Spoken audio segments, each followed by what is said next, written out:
और अब खबर आपके काम की। इमरजेंसी आए तो लोग अक्सर नंबर भूल जाते हैं, लेकिन अब एक ही नंबर होगा जो किसी भी इमरजेंसी के वक्त काम आएगा। सिंगल इमरजेंसी नंबर को मंजूरी मिल गई है। पुलिस, फायर सर्विस या एम्बुलेंस के लिए आपको अब सिर्फ 112 नंबर डायल करना होगा।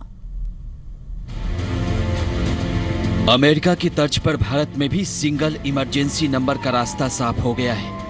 टेलीकॉम कमीशन ने 112 नंबर को सभी तरह की इमरजेंसी सर्विसेज के लिए इस्तेमाल करने को मंजूरी दे दी है।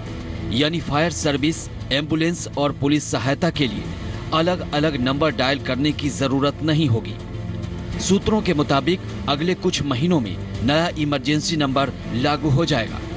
112 नंबर लागू होने के 1 साल के भीतर सभी मौजूदा इमरजेंसी नंबर को हटा दिया जाएगा। जिन फोन में आउटगोइंग कॉल बंद है, उनमें भी 112 पर फोन हो सकेगा। एसएमएस के जरिए भी मदद मिल सकेगी।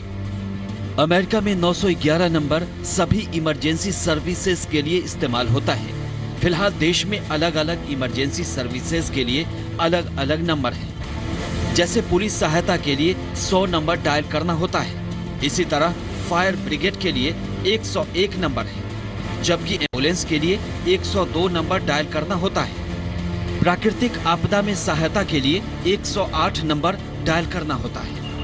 लेकिन सिंगल इमरजेंसी नंबर की मंजूरी के बाद आपको सिर्फ 112 नंबर डायल करना होगा। ब्यूरो रिपोर्ट, जी मीडिया। दिल्ली में रेडीमेड गारमेंट्स, नमकीन, मिठाई सस्ती हो गई है। दिल्ली सरकार ने बजट में वैट घटाने का ऐलान किया है। अब इन प्रोडक्ट्स पर 12.5% के बजाय 5% वैट लगेगा। इसके अलावा ई रिक्शा, बैटरी से चलने वाले वाहनों पर भी वैट दरों में कटौती की गई है। दिल्ली में आम आदमी पार्टी सरकार ने 2016-17 का बजट पेश कर दिया है। कई प्रोडक्ट्स पर वैट 12.5% के बजाय 5% कर दिया गया है। वैट लागू होने के बाद कौन से प्रोडक्ट सस्ते होंगे और कौन से महंगे, आइए नजर डालते हैं। मिठाइयों और नमकीन पर वैट 5% करने के प्रस्ताव से इनकी कीमतें घटेंगी। वहीं सभी तरह के रेडीमेड कपड़ों पर से भी वैट घटा दिया गया है। इसके साथ ही जूते चप्पल भी आपको राजधानी में अब सस्ते मिलेंगे। बजट में स्कूल बैग पर लगने वाला 12.5% वैट भी घटाकर 5% कर दिया गया है। वहीं मार्बल खरीदारी पर लगने वाला वैट भी 12.5% से घटाकर 5% कर दिया गया है। बैटरी से संचालित यातायात के साधनों जैसे ई रिक्शा, बैटरी प्रचालित वाहनों, हाइब्रिड ऑटोमोबाइल्स, अन्य ईंधन विकल्प के साथ बैटरी संचालित पर वैट की दर 12.5% से घटाकर 5% करने का प्रस्ताव है। मैं मिठाइयों और नमकीनों पर वैट की दर घटाकर 5% करने का प्रस्ताव रखता हूँ।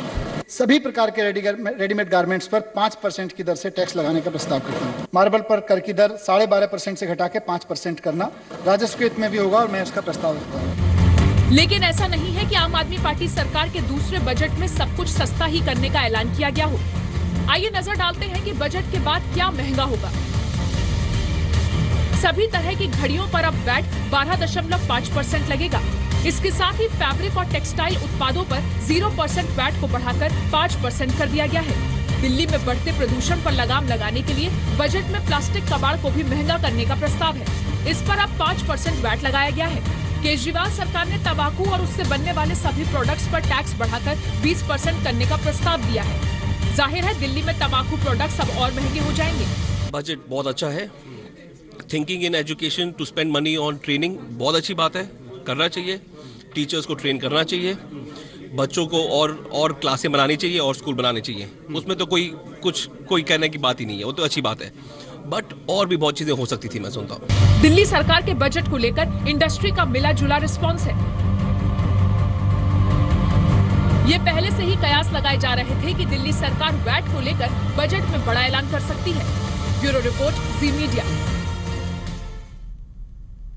राष्ट्रपति प्रणब मुखर्जी ने आज 56 हस्तियों को, आपको बता दें कि कल दरअसल उन्होंने 56 हस्तियों को पद्म पुरस्कार से सम्मानित किया। पद्म विभूषण पाने वालों में रिलायंस इंडस्ट्रीज के संस्थापक धीरूभाई अंबानी शामिल हैं, जिन्हें मरणोपरांत ये सम्मान दिया गया। आर्ट ऑफ लिविंग के संस्थापक श्री श्री रविशंकर को भी पद्म विभूषण से सम्मानित किया गया। तो बैडमिंटन खिलाड़ी साइना नेहवाल को भी पद्म भूषण मिला है। राष्ट्रपति ने आज 5 हस्तियों को पद्म विभूषण, 8 को पद्म भूषण और 43 को पद्मश्री से सम्मानित किया। पद्म विभूषण पाने वालों में रिलायंस इंडस्ट्रीज के संस्थापक धीरूभाई अंबानी शामिल हैं, जिन्हें मरणोपरांत ये सम्मान दिया गया। उनकी पत्नी कोकिलाबेन अंबानी ने सम्मान लिया। आर्ट ऑफ लिविंग के संस्थापक श्री श्री रविशंकर को भी पद्म विभूषण से सम्मानित किया गया। अभिनेता अनुपम खेर को पद्म भूषण से सम्मानित किया गया। बैडमिंटन खिलाड़ी साइना नेहवाल को भी पद्म भूषण मिला। अभिनेता अजय देवगन को भी पद्मश्री से सम्मानित किया गया। गर्व महसूस कर रहा हूँ और छोटे से शहर का लड़का आज यहाँ पर इतने भव्य समारोह में पद्म भूषण पा सकता है तो कुछ भी हो सकता है। विशिष्ट समारोह के दौरान पीएम मोदी और बीजेपी नेता लालकृष्ण आडवाणी भी मौजूद थे। चंबा का ऐतिहासिक चौगान मैदान आजकल बंद है। आजकल प्रशासन इस मैदान की खूबसूरती को पहले की तरह कायम रखने की कोशिश कर रहा है।